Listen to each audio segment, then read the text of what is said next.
Today, I am honored to welcome my guest. She's an inspiring first time author, publishing her debut novel in her 70s. Her book, Trusting the Weather, explores resilience, healing, and the unpredictable turns life can take. Penelope's journey is just as powerful as the story she tells. So let's dive in. Welcome to Life Mosaic. Hi, I'm Weezy, and I love to share stories that connect the generations, weaving together the threads of life into a beautiful and lasting legacy. This is a space where every moment and memory matters, embracing the joy, the challenges, and everything in between that shapes who we are. Join me as I uncover and celebrate the living legacy that transcends time and space, creating the mosaic of life one story at a time. Oh, Penelope, I am so glad that you're here with us today on Life Mosaic. I Penelope and I have been friends for many years and I've seen her progress. And so it's just so exciting to see her to write this book and achieving one of her dreams. But that's going to be, I'm going to ask you how you are, and then I have a quick question for you coming right back to that book writing. Okay, sounds great. So, how are you doing, Penelope?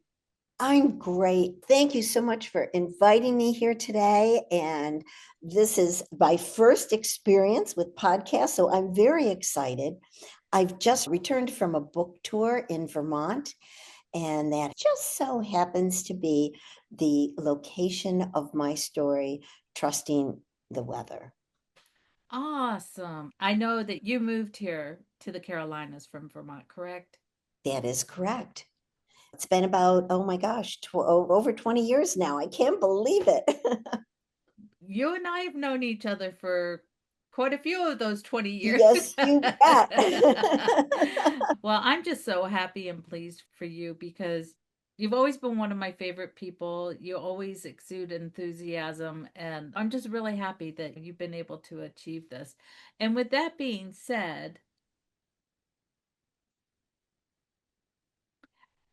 we're not going to say how old you are, but you have waited until later in life to accomplish this journey. What took you so long? That's excellent question.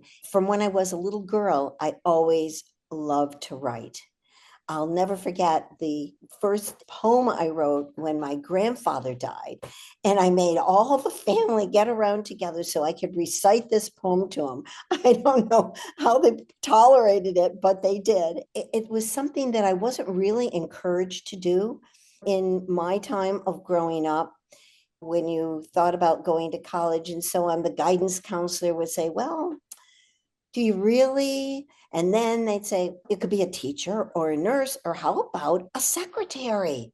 We weren't given a lot of encouragement or options at the time. And I was a little bit of a rebel. No, I don't want to do that. So I went to college, the liberal arts degree, of course, and I got my teaching certification and so on. And I still had this desire to write. But you know what? I have no idea what I did with all those things I wrote. It was all done behind the scenes in secret, and I didn't show it to people. It was for me. And who knows all the years that it's gone by. But when I got to a point of my business career and decided that it was time to retire, I knew this was it. This was the chance for me to fulfill that one thing that I always wanted to do, and that was to write a novel. So it did take me a while to get there. Um, I Penelope, I want to go back and ask a question because you said, that you lost your writings and stuff, but you also said you were a teacher. So, what did you teach when you were a teacher? I taught English and theater. Oh, geez, I am not surprised by that. I don't think that I knew about the theater, Yeah. which knowing you, that's does not come as a surprise. Yeah, that was my major in college, and I minored in communications. And when I moved to Vermont from Pennsylvania, where I went to school, communications didn't exist back then. And so my secondary fallout was English, and I had plenty qualifications for that. So it was secondary school, high school. They weren't much younger than me when I started out, which was a challenge, but I did love it. I just wanted more. And that's when the entrepreneurial bug kind of set in. Gotcha, gotcha. And that's how we met. You met me shortly after I started this little foray of my life of Yes, videos. So you've seen me progress through the years. I have. It's so impressive. I am delighted that we finally connected again. Me too. Have you ever wanted to share your story, but felt like you just didn't have the time or the skills to make this happen? That's exactly why I offer my done for you storytelling and video services. From start to finish, I handle everything: scripting, recording, editing, and even posting, so you can share your story without the stress. You just bring your story, your voice, and I'll turn it into a polished professional video that captures your message and connects with your audience. It's perfect for personal stories, business messaging, or even preserving your legacy for future generations. No tech headaches, no overwhelm, just your story brought to life. Learn more and get started at wheezyinc.com. Let's create something that lasts. Now it's years later, and you've written this book. What is the name of the book? It's called Trusting the Weather. And it's kind of tongue in cheek because, we really can't trust the weather. It's unpredictable, but so is life. And when I think back on my own personal life experiences and the people that I've met along the way, I think that's what we all have in common. The fact that it's these different things that happen in our lives, these different events or episodes or tragedies, you name it, that we've had to face along the way. And we choose how we're going to go forward. Yeah. Um, and are we going to let that past hold us back? So you're saying something there. So before we dive into more into the book, I want to ask this one. It's kind of a long question, but you have when you sent me your notes, you mentioned there's an Achilles heel and the fear of self-worth. You mentioned that you have a fear of self-worth and that's your Mhm. Achilles heel. Yes. How did those struggles help shape your path to come to write this book? It took time. And I think more than anything was the awareness of it. As an individual, where was my focus? Oh, I'm going to fail at this, or no one's going to like me, or this isn't happening, or what will they say? Oh, Um, yes, those Mom and little dad. Oh my, yes, those things that voices. buzz in you and hold you back from maybe making good, better choices, Mhm. or at least different choices. And then the realization is, don't turn it in on yourself, but turn it outward and deal with it in a way that, okay, this is what it is. I can get through it. I can deal with it. And you know what? Yeah, it's important that I have friends, that people like me, but they got to like me for who I really am, not Mhm. who I pretend to be. Pretend to be or what you can do for them or Right. to bolster Yes. them. Oh, absolutely. And I've always been a caretaker. When I moved down here, I brought my mom with me, and she became very ill. And then we, of course, were dealing with COVID and all those kinds of things. And I was taking care of my 3-year-old granddaughter. And when my mom passed, and couldn't really depend on anyone to help me out, or anything. Any other family members were lived far away. And of course, no traveling during COVID. So that was the time when I really started to think, okay, I need to get back to expressing myself in the way I know how, through writing. And that's what I did. But again, I never thought much in the beginning of getting it published, doing things and to promote it. I held back a lot of it. And again, it was the judgment. Oh my God, someone's going to read this chapter and hate me. But it that was part of it. That was part of my development. And I feel now that I am know myself so much better than I did. I'm aware of some of these hangups I have. And it allows me to also look at other people in a different way, knowing that, hey, they probably got baggage too. So you say life choices, they come at you with unpredictable. We talked about that at the top about the weather and the unpredictability. With the unpredictability, what life events went on to kind of really shift you to writing this book? There was some, I'm assuming something unpredictable happened and you're like going, okay, it's my time. Yeah, absolutely. Marriage, divorce, Mm. uh, moving here was a big change from Vermont. I was well established there in business and so on. So I was starting all over. And and suddenly being on my own after a long time. I mean, I don't think I lived alone since I was in college. And even then I had a roommate. I mean, that we got an apartment together, never saw each other much, but there was somebody there. And then came marriage. And suddenly, at my young age, I found myself totally alone without that backup of long-term friends being here, only people that I had met through business. And it was a huge transition for me. Do I shut myself away? Do I isolate myself? Do I wallow in self-pity or what? Or do I have to go on and do different things and really try to shape and find myself? And through my characters, when they became alive to me, when they became real, then the light bulb went off and I felt, yeah, I get it. I really do. If these people can survive through their problems and issues and unpredictabilities, what do I do? It's sitting here complaining. So that helped a lot. Oh, that's awesome. So tell me when I'm going to read this question, and I think we've already addressed it, but in your novel, Trusting the Weather, it's rooted in themes of resilience and healing. Was writing this story part of your own healing process? Yeah, for sure. For sure.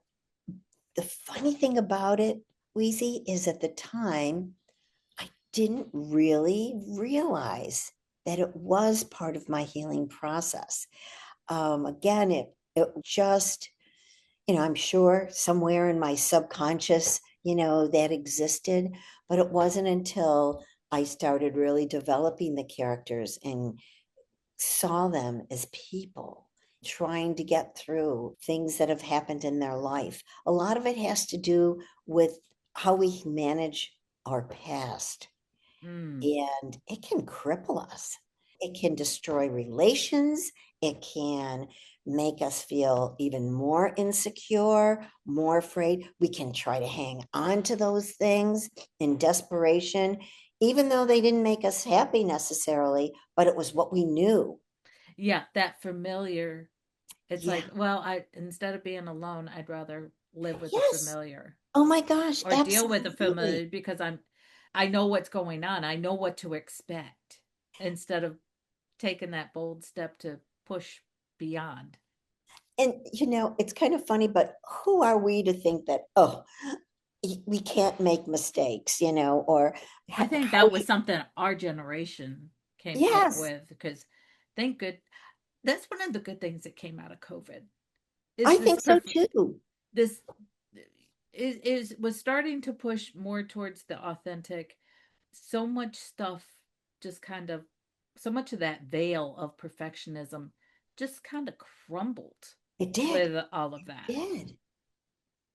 Yeah. Uh, I let my hair go gray. I, you know, it was so many different things that we had to face. Cohen did that, Mm. and wouldn't want to go through that again, but Oh, it made us aware. And yet I know some people had a very negative thing because they weren't maybe ready to face that, to, say, okay, here I am. Now what? Now what am I going to do? It makes us realize that we are vulnerable and it's okay. And you know what? We make mistakes. Doggone it, we're probably going to make them again. And hopefully we won't do the same ones. We'll try something exactly. new, right? Exactly. Um, so if you could erase anything from your past, would you do it? Oh, wow. That's really tough. You don't Boy. have to answer it if you don't want Yeah, to. I don't know if I can answer it. I'm thinking here and saying, going down the list, checking Because them off. I'm kind of going by what you did Yeah, and just I, so. I don't think, I don't know. At the time, it seemed like I was making the right decision. And everything in hindsight, I didn't understand my fears. I wanted to have someone help me solve them. I didn't want to be alone. I was so afraid of being alone. Whoa, what happens? I end up alone. Well, They do say that your greatest fears, if you keep feeding them, they will come true. I think that's right. Call it what you will, but I do think that, and they're there for a reason. If we have the foresight to discover them before they cripple us, wonderful. And if not, that's why we have those little things to help us. Some people turn to religion, different things, therapy, friends, relatives, you name it, to help them get through the different ordeals. And that's okay. We need to know when we need help, be able to ask for it. So, why did you choose the metaphor of weather to kind of be the guiding light of your story? One of the big things with weather that impacted me was Irene. And this is many years ago, but it hit Vermont hard, very, very hard. At that time, I was just moving down here to the Carolinas to live, but I was a commissioner on national and community services for the state of Vermont. And we oversaw the AmeriCorps and Vista programs, and our offices were located in Waterbury, Vermont, which was underwater. Ooh. There were so many towns that were isolated, only accessible through helicopter. Vermont just didn't have the infrastructure to handle this because they don't come inland like that. As we Um, so found out this year with Helene. yes, there you go. And I didn't know what to do. Here I am afar, how much I could be of assistance. Afterwards, in the aftermath, we worked somewhat with the Vermont Red Cross to try to put a system in place, if you will, to help avoid this. Just a relief system. Who do you contact? You get volunteers, but are they trained and knowledgeable in that area? But that had a huge impact on me. I believe in climate change, and we know what's taken place in New Orleans. We know right here in Asheville. Who would have thought that Asheville would have been undergoing that kind of destruction by Mother Nature? I often say this to people when they ask me about the weather. Why did you use that as part of your theme in your book?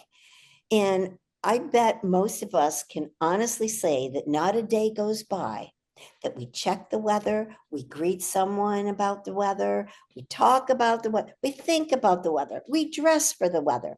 It's such an important part of our lives, whether we realize it or not. And again, who can have a job like a weatherman or weather person, I should say? and be wrong half the time and not get fired. I know that's a quote that's come across many, many times from many famous people saying it, but it's true. And I think that also helps us realize that, again, the inconsistencies in life happen. How we choose to deal with them is up to us. Yeah, so true. So true. Because the weather is unpredictable. And, you know, it and it so often and or does Yes, something else or whatever. I So know. I really kind of do love that metaphor of trusting the weather. Yeah, how much Yeah, really. really how much can we trust the weather? Right, for sure. um so now that you've written the book, like how proud of yourself, how accomplished do you feel of reaching this later in life and finally being there and seeing your name in print? It's a wonderful experience. I still kind of can't believe it. I have to every once in a while pick up and go, oh, yeah, that's me. I did that. But I'm very proud of it. A lot of thought and effort goes into writing, no matter who you are and what you do. I know I'm a new author, I'm new out there, but I do have something to share. And I hope that people will decide to try to take a look at it and enjoy it. Great summer reading. One thing that I want to hit on because it's something that a lot of us struggle, a lot of my clients struggle with is they think that they're too old. They have lived too long, they're too old, they can't do it. And you writing this book is great proof that, hey, I'm going to do it. So what was the driving force to get you in my philosophy with my work, I talk about the turtle. And the turtle can either retreat its head or it can come out and it may be a little slow or whatever, but if it makes movement, it will make progress. So, what was your journey of deciding to finally come forth and write this book? It's kind of simple. I knew I always had a story to tell. I wanted to tell it. I wanted to get it out there. Um, and why write a book if you don't want to share it with people? And I'm thinking all the stuff that I've written in the past that I just discarded, thinking it wasn't worth reading. And, some people I know will like my book and some will not. And it's okay. Nobody likes everything. Right. I like it. I'm glad I did it. And it's never too late. I really feel, and I'm saying this in all honesty, for the first time in my life, I really feel like I'm me. I'm Oh, really getting out there as myself. It is never too late. Never too late. that's awesome. Um, So, in writing your book, what is something that you hope that your readers glean as they read the last pages of your book? Wow. Oh, you got tough questions. And they read those last pages. I want them to think about what now? What comes now? I've gotten a lot of interesting comments on how the story ends.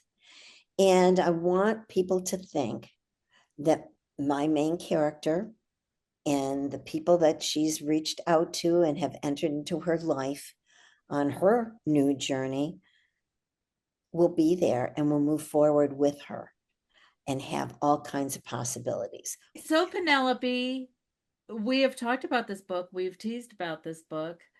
So, where can people find this masterpiece? Amazon, Barnes and Noble, any other major distributors out there. It's Is it on the shelf or available. do you just get No, it it's you have to just order it. order? Although some places, like a few up north, are starting to collect copies of it. You just order it. It's in both ebook format as well as paperback. And if you happen to be in the neighborhood, I would be more than happy to sign it for you. Oh, that's awesome. Do you have any social pages or anything where you're promoting the book No, or? I'm in the that you would process. like to share? Yes, yeah. I have a Facebook page under Penelope Lifestone, author, and as well as a website, which is in development. Hopefully, it'll be done soon. My book just launched in March, so I've been busy beaver trying to get everything all tied together. Yeah. I never knew there was so much involved in writing a book. Who knew? When we take on these new endeavors, I have learned about how much is involved with putting together a podcast. It's a whole lot more than just getting in front of this camera Yes, for and sure. talking. So, but, anyways, Penelope, it has been a joy to have you on the show today. So, everybody, if you want a copy of the book or any of the other information that Penelope has shared here with us today, it will be in the show notes. And you can just go over to lifemosaic.me to find all that information and be able to click those links and go out and purchase Penelope's book on Amazon or your favorite online retailer. But with that, today we're going to say goodbye. And again, thank you for coming here and being part of Life Mosaic today, Penelope. Thank you, Weezy. It has been my pleasure. Thanks so much for joining me here on Life Mosaic.